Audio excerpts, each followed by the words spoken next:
let's get started. So thanks everybody for joining. Today we are welcome to another episode of CarbonCurious, the episodes, I think so. Today we're going to be talking about evidence collection and forms of evidence and why they are relevant to projects and how you can conduct evidence capture for the projects you're involved in the best possible way. Joining me today is Hille, who is going to be presenting about half of the stuff, especially the complicated technical stuff, and also is running the slide animation. So we're going to try and Jedi mind trick each other to get the transitions in the right point.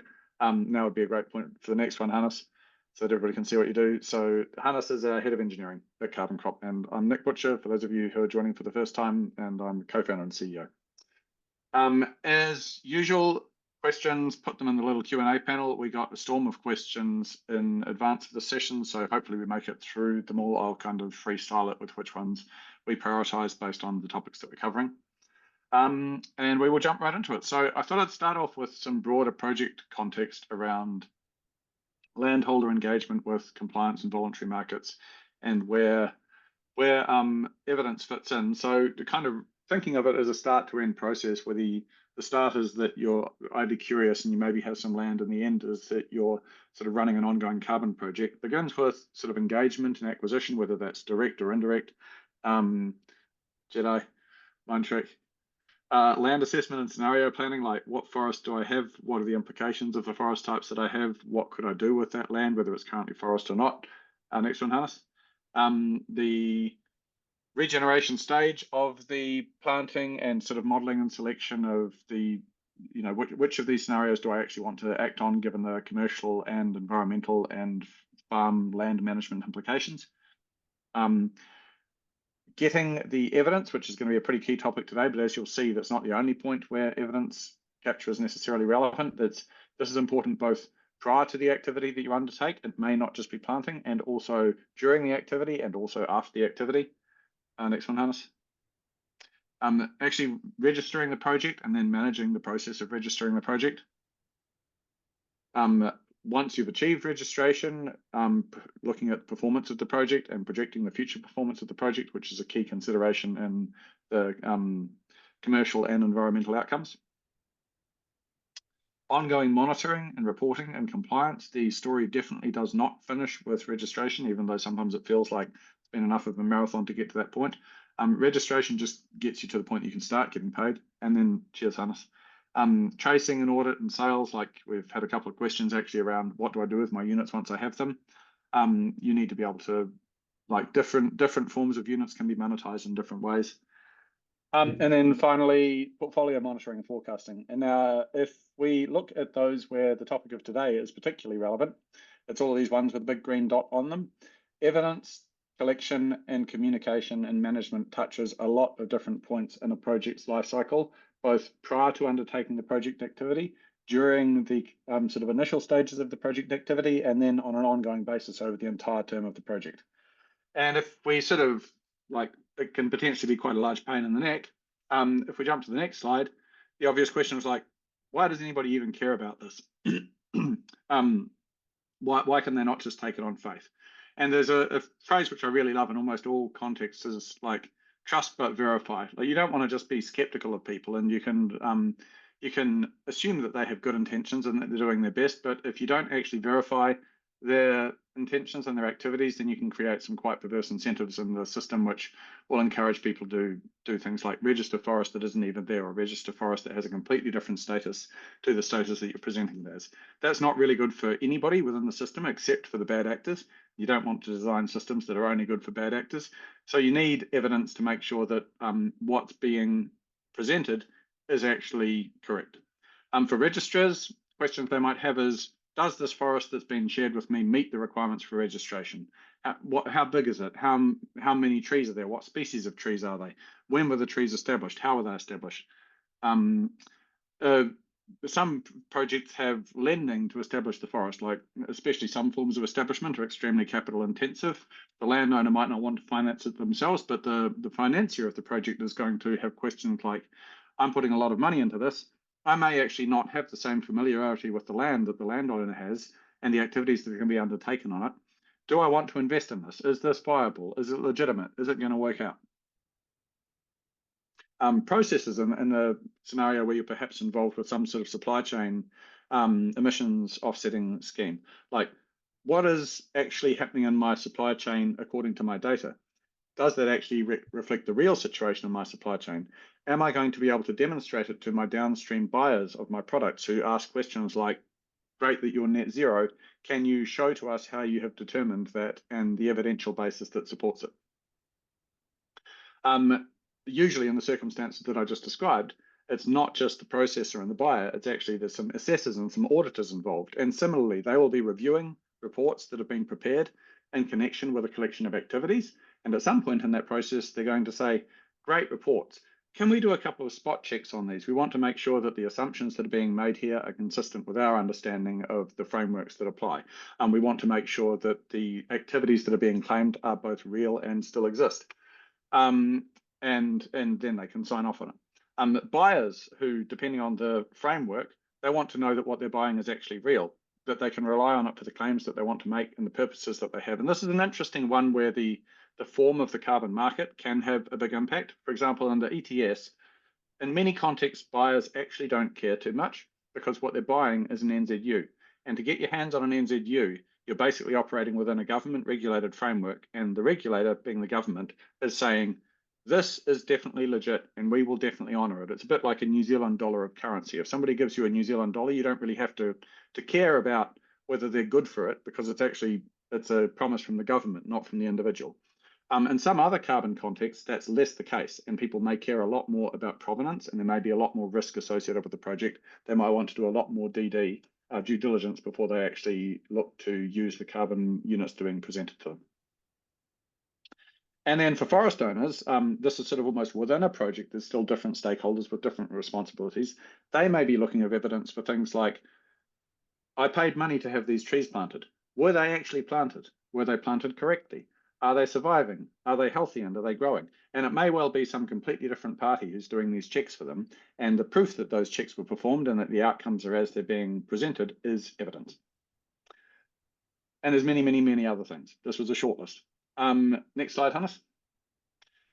So I think we've covered a lot of these, but some examples of activities: planning a new forest, considering a land purchase for some future potential carbon-related activity, registering a new forest, registering an existing forest, clearing vegetation. And the reason this one's an interesting thing is, let's say that you've got a bunch of gorse on your property and you clear it.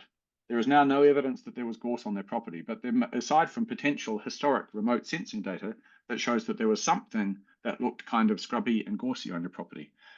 This probably isn't going to come up, but a situation that you very much want to avoid is some potential regulator coming and saying to you, hey, I heard that you cleared a whole heap of healthy native bush. That's against the law. You're now in a lot of trouble. You want to be able to say, I can understand why you might think that, but in reality, it was actually all gorse. Here's the proof. If you haven't collected any evidence prior to the activity and all you have is an empty paddock, you end up in a potentially awkward situation where you're like, well, I pinky swear that it really was gorse. And they'll say, yeah, that's what the last 15 people said. And we had concrete evidence that it was like native forest. It's a lot easier if you can just prove that in your case, this was the historical status. Weed control programs, you may need evidence that they've been completed correctly, and you may need to provide evidence to other parties that they've been completed correctly. Pest control programs, enrichment planting for some biodiversity program. If you're filing an emissions return, there's certainly circumstances in which case you may need to present evidence and you may want to review evidence. An example of which might be the response to an adverse event, like some of your forest was affected by a fire or a landslide or wind throw. In summary, almost everything where it's not a case of you trusting your own eyes, you need evidence from somewhere within the system. And to kind of take a look at the absolute classic case, which is probably the most familiar one when people think about, I need some evidence, is this one here of, is this thing that you've just sent to me forest? And this is from the perspective of a regulator. So you're sending them in a picture. This here's some fairly standard aerial imagery. We can actually go a bit closer than this, but basically there's a boundary of land and you're saying to MPI, hey guys, I've decided to restore forest within this polygon. Can you please register it in the ETS for me? It is early stage native regeneration and it's about 3 years old. I started restoring it in 2021. they're going to quite reasonably want to say, you're saying it's forest. Is it forest? And specifically, is it forest within the exact boundary that you've given me to? Because it might be forest in the middle, but not near the edges. And I'm making a decision on the eligibility of each element within this polygon. Then it comes to the question of what is forest? Forest is not just a tree. Forest is an area of woody vegetation able to achieve at least 5 meters tall in the current growing environment and achieve at least 30% canopy cover that covers at least 1 hectare in area and is at least 30 meters on average across and is mapped in accordance with the mapping standard, which I won't get into today. And in some cases, this is blindingly obvious from simple aerial imagery. And this example that I provided here, which is just an example, I'm not saying that's necessarily regenerating native forest. It could be hard to tell just from this imagery, and they probably want some additional supporting evidence that the status of the vegetation on that land is consistent with the forest land definition, which requires that tree species be present sufficient to reach this criteria. It's not enough that they just might regenerate at some point in the future. They're probably going to want evidence. And another very similar one, this is where I have to thank Charlie for saving me at the last moment, is it post-89 forest? And post-89 forest basically is forest that meets this criteria. It is either forest that was established after 1989, or that if it was present in 1989, was deforested before 2008, with the definition of deforested being cleared and then unforested for more than 4 years prior to that date. And so there's two aspects to this where the evidence that you collect is particularly important. One relates to availability. If you go back, Hannah, say on that one. The historic evidence that you might have access to that shows the historic land use is really valuable. That's kind of a do you have it, do you not kind of thing. Can you go and find somebody who used to own the property and had photos from back in the 2000s? But where the evidence that you may collect, including some of the stuff Hannes is going to present, can be particularly relevant even for today, like the 27th of August 2024, is in showing the status of the vegetation as it is now and the implications for the historic state of vegetation. Because if you can, let's say that you're looking at doing a planting project on some land that is currently covered in scrub, and the imagery available from 1990, also blurry and somewhat old as it is, appears to be land that's now covered in scrub. If you plant the forest and then wait 5 years and then take photos of a whole bunch of trees in the landscape, MPI aren't going to know whether those trees are the trees that you planted or they're the trees that were present in 1990 and have continued to grow healthily, except you can make a fair number of reasonable assumptions based on the maturity of those trees. If they look very young and like they've only just been planted, probably there were no trees there in 1990. If they look very old and like they've been there forever, better chance that the scrub that's present in 1990 was actually early stage regenerating forest. Putting them in a position that they can make a reasonable assessment of that, which is going to help support your application, relies on providing them more than just some blurry photos from far away. In the case of significant doubt, they're likely to reject the application, and you don't want that outcome if it is a legitimate forest. So in short, there's a lot to it. The evidence that you collect and how you collect it matters. How you manage it once you've collected it also matters. And getting it wrong can be very painful and in some circumstances even irrecoverable. It's like the thing that you wanted to collect evidence of in terms of a land state may not even exist anymore, and you can't go back in time even though you can use evidence from back in time. So that's my spiel. Hannes is going to take you through a whole bunch of what we use and how we use it to help address these scenarios and how you can collect evidence potentially for your own projects to help put you in the best position for any one of these scenarios. So over to you, Hannes. Great, thanks for the introduction there, Nick. Yeah, so I'm going to talk a bit about what is the evidence that we use at CarbonCrop, how do we collect it, and how can you make the most of that evidence for your projects, regardless of if you're planting new forest or doing a biodiversity program, doing some pest control. And I want to go through a few of the different forms of evidence that we can collect. So at CarbonCrop, and I'll go through these in a bit more detail too, we rely quite heavily on Sentinel-2 satellite imagery, LINS aerial imagery, PlanetScope we use on occasion, LiDAR imagery we use quite often. Sometimes we use tasked aerial or drone imagery. And lastly, this is behind me on the screen, we use oblique photos, so photos taken on the ground. And this is in line with MPI's recommendations as well for what they want to see as evidence when submitting new forest land into ETS to earn NZUs, or New Zealand units, under the New Zealand Emissions Trading Scheme. So this all fits under this individual information category here. Like recent orthomosaic imagery created from drone photos, corresponds here task to aerial drone, recent drone photos or videos. Recent oblique ground photos is what we can take with field scan. Aerial or satellite imagery from councils or commercial companies. That's these three at the top here. Sentinel-2, Lens Aerial and PlanetScope. There's also other non-visual information, like evidence of forest planting under forestry scheme, or documents like seedling orders, planting records, inventory plot records. This non-visual information is also really interesting, but I'm not going to go into it too deep here. Number one, if you've got it, you probably already know you have it, and you can just include it in your information. And number two, it's actually not that good of an evidence compared to some of these other ones. Like some of the stuff can be faked. So under the whole trust but verify, it's a lot easier to trust and verify actual visual information rather than I ordered some seedlings last year, but they're in the ground, believe me.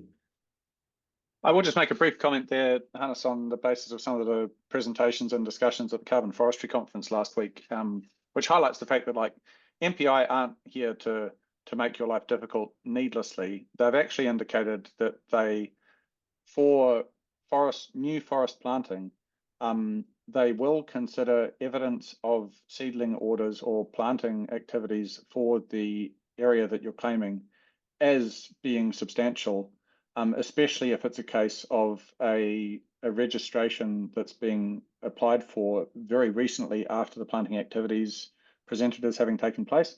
And there's just some stuff to consider there about making sure that the entity that owns the land, like the invoicing details align. So it's by no means an instant fix, but don't just throw out the invoices that you received for the plantings and the seedlings. They are actually helpful, and MPI have indicated that they're reasonably pragmatic around how they try and assess the sort of holistic application evidence bundle rather than myopically focusing on just one bit of it. Thanks for the extra info, Nick. Let's dive into some of these visual information sources. So Sentinel-2 is a satellite by the European Space Agency, and it goes around the Earth taking photos, multiple times a day. And it's pretty decent. So it's got 10-meter resolution. It ends up being the resolution of about the image that you can see in the background here. So forests are visible. You can see this established forest here in that valley there. You can see this kind of more patchier forest here. You can maybe, if you really squint, make out individual trees as little clumps, but not really. Like this is more for looking at overall forests. Despite the low resolution, it does have 12 bands of spectral resolution, which just means that it can see some infrared bands as well that we can't see with the human eye, which is quite useful for assessing forest health and other vegetation indexes. The really cool thing about Sentinel-2 is that it has a 2-week revisit time. So every 2 weeks, you get a photo of the same location again. And so monitoring, using it for change monitoring, it's super helpful for that. However, note that it takes a photo whenever it's above that location, regardless of if there's cloud cover or not. So if you got unlucky and there was clouds over top of it, you're going to see a big white photo. So in practice, we found that, especially over winter, you can kind of really reliably get 1 to 2 months of revisit time, and summer's usually a bit better. It's also free, so it's made available for free by Sentinel-2. You can get it through, there's like a program called Planet Hub that you can use to get this, access this data as well. We make it available from CarbonCrop too. We mostly use Sentinel-2 for forest loss detection. So as you can see, there's forest here. If that forest fell down because of some wind throw or there were some harvesting activities, then you would see that quite well on Sentinel-2 and reasonably recently because it's got revisits every 2 weeks. It's good for that. However, if we try to zoom in on this imagery, it kind of looks like this. So the 10-meter resolution means that you can't really use it to look at individual trees. Take that in comparison to lens imagery. So if I take the same spot here, this is an image taken from an airplane. So kind of comparing back and forwards again here. The image from lens, it's taken by a plane. It's by Land Information New Zealand, a New Zealand government organisation that tries to regularly cover the entire country with high quality aerial imagery. We're actually quite lucky in New Zealand. From what I can tell, it's like one of the best like imaging like programs in the world from the terms of like data accessibility. It's very high resolution, so 2.5 centimeters up to 1 meter resolution. You can even zoom in a lot further than I've shown in this image here, and you can definitely see individual trees. You can even make out like the type of species of the tree as well. So it's useful for that kind of evidence too. It's usually only 3-band spectral resolution, but the high spatial resolution makes up for that. The revisit time, however, is a lot lower than Sentinel. So compared to the 14 days we see with Sentinel, we can expect 4 to 8 years of revisit time with lens imagery. So if you planted a forest today, you might get unlucky and not see lens imagery evidence of that photos for another 8 years. Also, it's kind of freely available on lens, and we also make it available on the CarbonCrop platform. Very useful for mapping evidence of forest growth, evidence of forest species, and also kind of maturity of a forest. Other data sets that we use is PlanetScope by Planet Labs. They have 4 meters. This is taken by a satellite, but it's high resolution than Sentinel imagery. It's 4 meter resolution, 8-band spectral resolution. They have a very short 1-day revisit time, which is like insanely impressive. However, it does cost. So it costs around about 4 cents a hectare. However, don't expect you can just pay 40 cents to get 10 hectares. There's kind of like this minimum cost they have of about $1,000 an hour, and then kind of 4 cents per hectare on top of that. We find this most useful here at CarbonCrop after detecting forest loss using Sentinel to get a more in-depth view of what the forest loss was and map against that. So, but less useful for kind of like new establishment.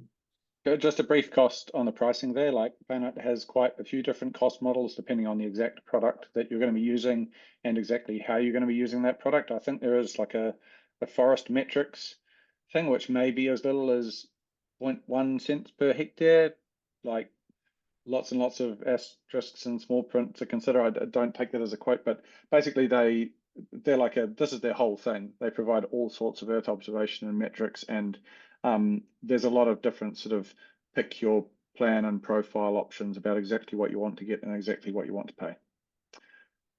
So that this is sort of a ballpark general figure for some combination of that bundle rather than an exact thing for the product you want. If you really wanted to use this for some reason, the best answer is to talk to them about what they can offer.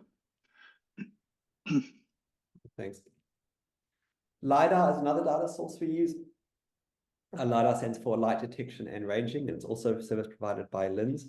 And it creates these kind of 3D or kind of volumetric images. LiDAR, it effectively bounces a laser off the ground and then times the time it takes to come back. And so it sees both, when looking at forest, it can see both the tree canopy and the ground underneath the tree canopy. What this all means is that it's really useful for height measurement. So LiDAR gives you kind of to within about 0.5 meter accuracy an idea of the height of the trees. So when Nick mentioned before that for something to qualify as forest land, it has to be at least 5 meters tall. You can use LiDAR either to prove that it's already 5 meters tall, or that nearby trees are already 5 meters tall, and that you can kind of create a pretty good case that because there's some nearby native forest that is, let's say, 8 meters tall, your forest is also going to grow to that tall given that it's similar conditions. It's also free, and there's a similar revisit time of 4 to 8 years, similar to the Lens RGB imagery. I think with that one, it's one of those kind of things that the situation now could change in the future. Like Lens is, in my view, excellent, as Hannes mentioned, at providing these sort of national data sets. It costs money to collect this data. They're not necessarily going to do it at fixed intervals. It may be dependent on funding. But in general, collecting all of this kind of information is getting cheaper and cheaper over time. And one other brief note is that Lens is one agency which commissions the collection of LiDAR information, and they do it at roughly the specs that Hannes had here. There's lots of different types of LiDAR collection frameworks. You can do it from an aerial platform. You can actually do it from space platforms. You can do it from ground platforms. And like you sort of get what you pay for in terms of resolution as well. If you want a sub-canopy LiDAR scan that's at like a 1 millimeter resolution or even higher, you know, there's people who can do that for you if you've got enough money in the bank. But there's very much a case of choosing what, like a technology that's appropriate to the purpose that you're applying it for. Here we're talking about how we use LiDAR, and where we've found it's a good fit from sort of a cost and performance perspective within an overall evidence corpus. That's not to say it's the only way you can use LiDAR, and depending on your use case, you may want to do something more advanced. But this is where we've found it most valuable. Thanks. Another one that we've found useful at CarbonCrop is tasked aerial drone imagery. So as Nick mentioned, so similar to LiDAR, it's the same for normal RGB imagery, is that there are providers out there that will go and fly a plane over your farm for you and take really high resolution photos and create a map for it. And I'll show a quick demo of what that looks like in the context of a real project. Oh, that's if I have one. There we go.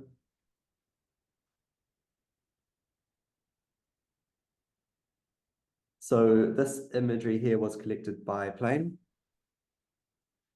And this is a project here where the lens imagery available, like there were these 0.3 meter, I'll just turn off the new layer as well. There was 0.3 meter imagery available from 2022, so only 2 years old, which is actually pretty good. But at 0.3 meters, you can make out the trees. It can be quite hard to make out the species. And if there's anything new that happened or new regeneration, and you're trying to make it a case about what the state is today, 2 years later, it could be better, like in this case here, to fly your own imagery. So that being the lens imagery, this is what the flown imagery looked like. I think this is from late last year or start of this year. And you can really zoom in and yeah, as it loads, kind of get like a lot of really good detail from the imagery here. Jump back to the presentation. So it's really quite accurate at 0.05 meter resolution, but again, like it can be decided, like you can pay more and get even higher resolution and the plane just flies lower and does more zigzags, or you can pay less and the plane flies a bit higher and takes a bit lower resolution. It's 3 bands with the lens imagery and it's on demand.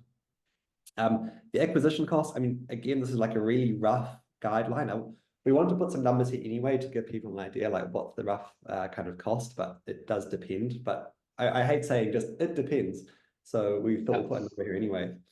Roughly $5 per hectare is what this project costs. However, it costs a bit of money just to get the plane up in the air. So you can expect somewhere around a ballpark of minimum of $1,000 is like a minimum cost. That's also loosely true even if you're using somebody with a drone, like they've probably got to drive there, they've got their overheads, there's yeah, it's definitely not no free. One thing to note though, no problem in principle if you've got a drone, if you're using the drone to take the own images of your property, especially the harness is just about to get onto oblique images. Just a lot of what's being seen until now is also rectified georeferenced images, which are they're basically, the imagery lines up exactly with a map. This is distinct from an image which is just a oblique image, which is usually just, it might have a location. In fact, it better have a location, as Hannes is going to get into. But it's kind of a much lower bar in terms of capability to collect it. I was also going to say on the generally available lens aerial imagery versus this tasked imagery, it's not like there's special planes that Lens doesn't have. Probably the planes we used to collect some of this data, it was literally exactly the same plane that Lens might have used to commission their data collection, because they don't run planes. They just go out to the private sector and ask somebody to collect it for them. A key point, though, is that usually for rural imagery, you're trying to cover very large areas and you're trying to manage the costs of it. And so Lens might just collect the data at 30 centimeter resolution, which is still entirely suitable for a well-established tree, but might not be very good for sort of early regeneration. If you're paying the bill, as Hannah said, you can tell the pilot to fly as low and as slow as you like within the constraints of safety and kind of pay for resolution, which you're unlikely to ever get from Lens, no matter how long you wait, because I think this property, absent sort of some massive evolution in autonomous drone technology, Lens is never going to go out and survey the whole thing at 2.5 centimeters. That's right. So as Nick alluded to, there's another kind of form of imagery sources, like oblique ground photos. And I'm going to mostly talk about the ones that you can take using Thingy About Your Pocket smartphone. They are certainly high resolutions. It's almost unfair to compare these to the rest. I've kind of put a number here of 1 millimeter resolution because you can see blades of grass from a photo, depending on which direction you pointed it. 3-band spectral resolutions compared to the others, the red, green, blue images, on demand, and they're effectively free with the asterisks that you kind of have to put your own boots on and get out onto the land, or know someone with a pair of boots and a phone that can go out onto the land and take the photo for you. So this is kind of an interesting one that I want to dive into a bit deeper. With the other ones, it's usually that you're taking imagery from LINs or you're paying someone else to get imagery for you. However, with oblique ground photos, usually it's you or someone on your farm team taking the photos who might not be that experienced with evidence capture. So I want to dive a bit deeper into like, how do I actually take some good evidence photos? To make the fun, we'll go story time. So for some background, we've got 2 farms owned by 2 people. We've got Tom's farm and we've got Jerry's farm. And both Tom and Jerry have planted trees on their property and they're looking to collect evidence for it. Both of them are looking to register their forest for carbon credits in the ETS. They've both done their due diligence and they know that it's post-89 forest, so it should be eligible. And both know that they need to provide some supporting evidence for the new trees that are growing on their land. And I'm going to do a bit of a comparison about Tom and Jerry. One's going to do it much better than the other one, and we're going to use that as a bit of a learning. So Tom and Jerry aren't real people, but a lot of this is based on true stories that in the last 4 years I was working with CarbonCrop, we have seen a lot of. Like, we've seen the pains of collecting evidence poorly, and we've seen how easy it can be if evidence is collected great. So it's all inspired by true stories. So yeah, I'm going to talk about how they both go about it in terms of making the plan, taking the photos, and organizing the evidence. So Tom, when it comes to making a plan, just wants to get it done. So he doesn't really make a plan. He just goes out and starts taking photos. Jerry, on the other hand, decides where to take photos ahead of time. So I'll show what that looks like. So we've got Jerry's farm here, and we've got these areas here in the stripy lines. They're the areas that were just newly planted. We can see, actually, interestingly, already from the lens imagery, no matter how much I zoom in, there's no evidence of new planting. In fact, there's even small bits of evidence of sheep running around, which is kind of contrary evidence. However, this is arguably, it won't be this 10-meter imagery here. It's probably this 2015 0.4 meter raw imagery. So 9 years old, due for a reflight soon, but you can't really rely on that. So we're going to go and take some photos. When Jerry does his planning, he uses a map and decides ahead of time and sets some points on a map about where he's going to take photos. He also looks at local topography. So using a 3D view might decide that we want to take some photos from the tops of these hills because then we can get a good oversight over into the planting area. He also sees that there's some parts like these here, these trees which exist already that are already visible on aerial imagery. So it doesn't necessarily have to go and take photos of these already because it's just kind of double work. And he ensures this whole plan will be covered by making himself a bit of a plan about covering the whole area, and he checks existing images. So he sees what's already available on LINs and sees where he has to take photos from. Now we'll come back to Tom, and Tom's got his phone. Tom goes out and starts taking photos. He takes photos, look at this.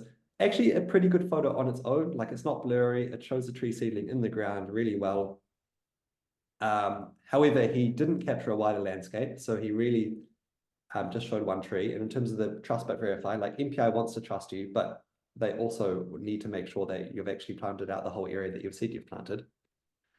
And he also might have took some photos of trees that were visible in LINS imagery anyway, which just created extra work for himself. And lastly, this is probably the most disastrous part, he didn't have location turned on. So he's got this photo of a seedling, however, it does not have a geotag against it. So as far as anyone external who needs to verify this kind of coming in, they don't even know that this photo was taken on Jerry's farm. So, sorry, Tom's farm. So Tom claims this photo was taken right here of that new planting. For all we know, it could be a Google search image of a poplar seedling. And so without the kind of geotag of where it is on the land, it's quite hard to use this evidence. Also not impossible. So we have used evidence in the past before where it's some photos have had geotag and some photos haven't. So don't throw them away completely just because there's no geotag, but it definitely adds a lot of validity to your claims if they've got geotags on them. Perhaps he did actually have the location turned on, but it stopped recording location halfway through. We've seen this on some phones. They go into a battery saving mode, and then even though you tried taking photos at home and zero tag was turned on, as you got out into the field, you might have noticed the first 5 or 10 photos had location, but then the other 100 that you took didn't. And this did happen in real life as well, and really quite unfortunate for the landowner who had to go back out and take a big bunch of photos again. Jerry, on the other hand, taking photos. So he's got his plan and he takes a variety of different photos. So he's got this photo here, which shows, it might be quite hard to see on the presentation, but that's a seedling on the right here, and you can see a few seedlings in the background. So it's capturing a wider view. Over here also might be quite hard to see, but we've got a seedling right in the front here, and you can kind of see a line of seedlings going back off into the distance. And here's another nice one. So you can see seedlings in the foreground here, and you can see the areas that have been spot sprayed. So it shows quite a nice wide angle and shows that this entire kind of paddock here has been planted. He also ensured his phone was set up to take location tagged photos. Question we got asked often is, how do you know if your phone is set up to location take photos? We have built an app to do that. There's obviously free alternatives as well, like you can Google search ensuring GPS location metadata, and there's places you can upload photos. At CarbonCrop, we've built this app that you can use to test your GPS and make sure that photos have location. So we can take a photo that we know has location. This one here that Tom took should. And then it gets a big tick. It says, awesome, that photo has GPS location. You can continue on with the rest of your upload. So on iOS, that works pretty well. We found that once you set it up on iOS, then it seems to continue on clicking photos pretty reliably with the geotag. On Android, we always recommend using an app because of the aforementioned power saving mode. We have an app called FieldScan, and this has the added benefit of, well, as if you make a plan of where to take photos, you will be able to see these offline when you're out working in your field about where you plan to take photos. And it also makes sure that your location services are turned on from the app itself. And as the photos are taken around your property, they'll show up on the map, and they will automatically upload into CarbonCrop, and I'll show you what that looks like in a second.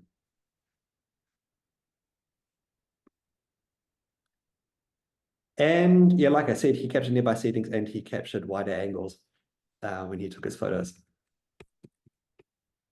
So what's the result for Tom? So because Tom didn't have the wider angle photos, he can't really prove that the entire area was planted. He just has a few photos of individual seedlings.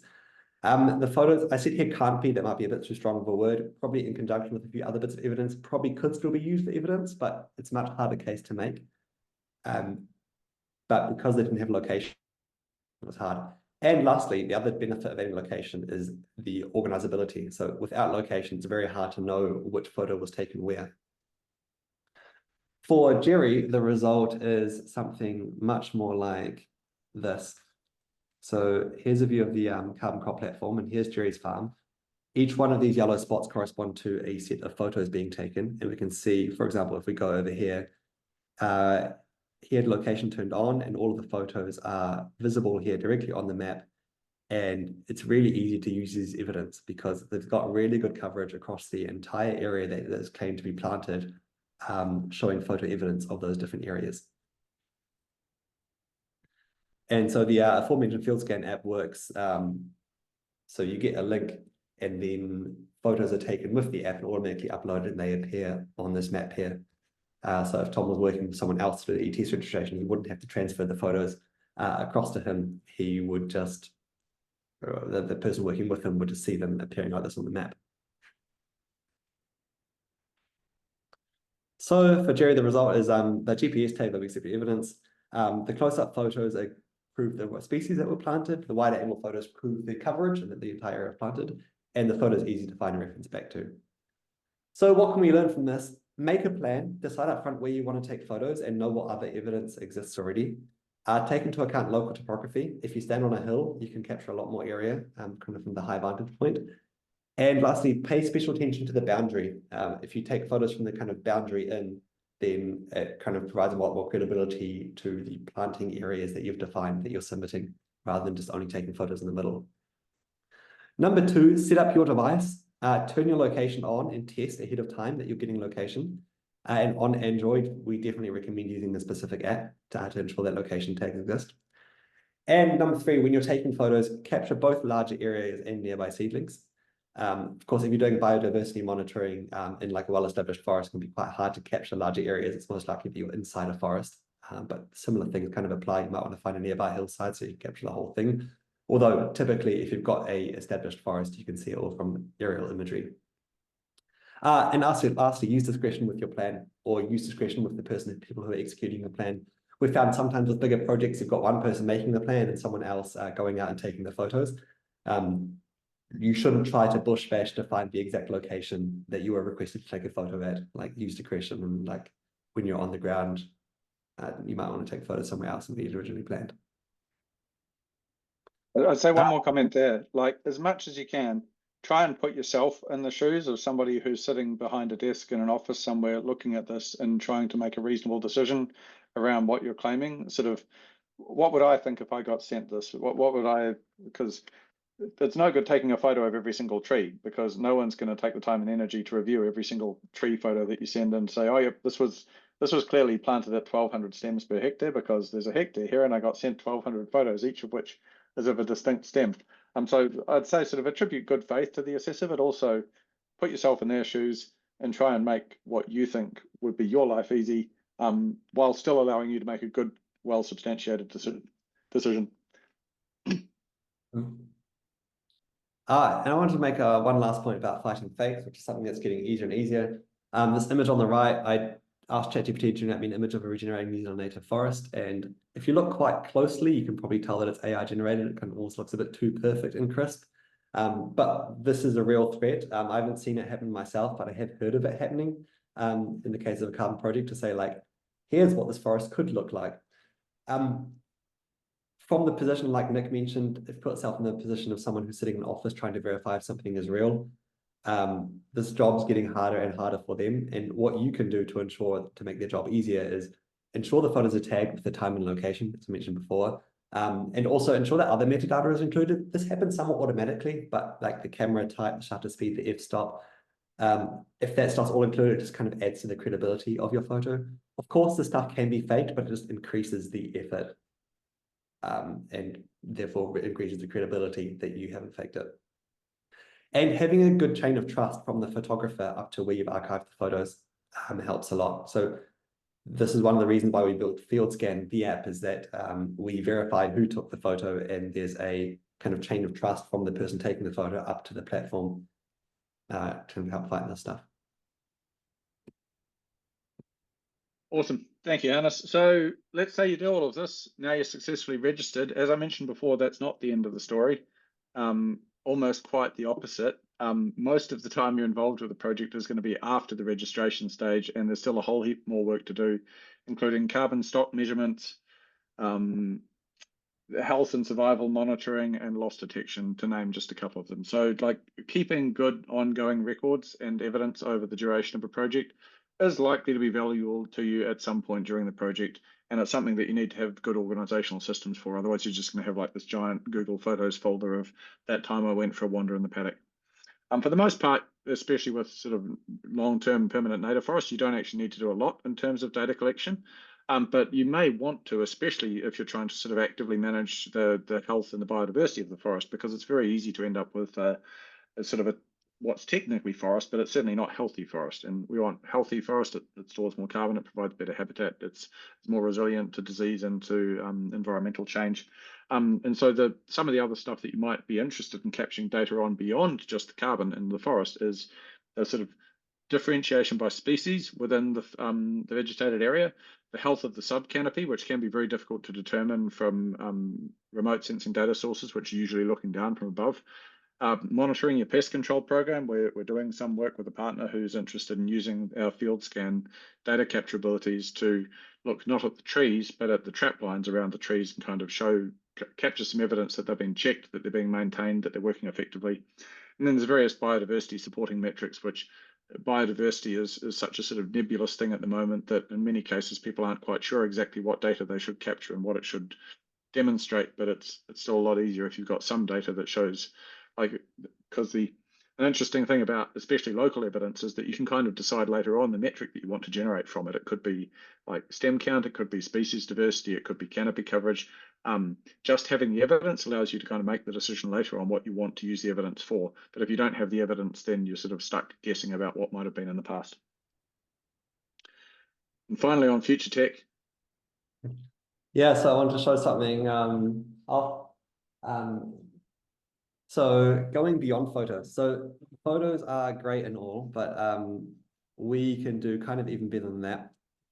So if you look at this kind of image of a tree here, it's actually not just an image. This is a 3D model that was created from a short video. So this is about a minute-long video that was converted into a 3D model. And this is kind of the extra advantage of you can kind of like zoom around and pan around. You can get some idea for the size of these trees, which can give you an idea for how much carbon's in them. But also, if you're kind of trying to do some biodiversity proof or monitoring, then you can look at what this subcanopy looks like and get like a really good picture. And so if you're trying to take that person who's sitting behind the desk and kind of really bring them into the world, this kind of 3D model can help a lot. So if I zoom out, this is kind of what it looks like. This was taken with a smartphone camera, just by kind of like taking this video and then turning it into a 3D model. So this is kind of what we believe the future for evidence could look like as well, alongside satellite imagery, aerial imagery, and these oblique ground photos as well. Yep, really awesome point. So I think the potential commoditification of the data capture for this stuff is one of the key things. Like in the same way that getting aerial imagery from a drone used to be like, are you a major military? If not, then don't even bother trying. And now you can go and buy something that can do it for about $500. And now you own a drone that can capture aerial imagery. In the same way that getting this sort of thing until recently required sort of access to extremely serious computing resources and maybe some sort of ultra high resolution LiDAR sub-canopy scanner. And now you can do it with a commodity phone just by going for a short wander through the forest. And it's better than the LiDAR data. Like you don't get this sort of spectral information in general from LiDAR. I mean, I won't say it's universally better. The volumetric precision will for damn sure be better with LiDAR, but you can sort of see where the whole thing is likely going in terms of the future of these technologies, and it's pretty exciting. And it also uses a hell of a lot less power than a LiDAR scanner. All right. Thanks so much, everybody, for joining and for listening. I realize we ran a bit over. Thanks, Hannes, for all of the coverage of all of the cool evidence stuff. To those of you who do use FieldScan in the future for collecting your own evidence, we're really keen to hear feedback on what works well and what you'd like improved. So once you're giving it a crack, get in touch with us. And enjoy the rest of your afternoon. Cheers all.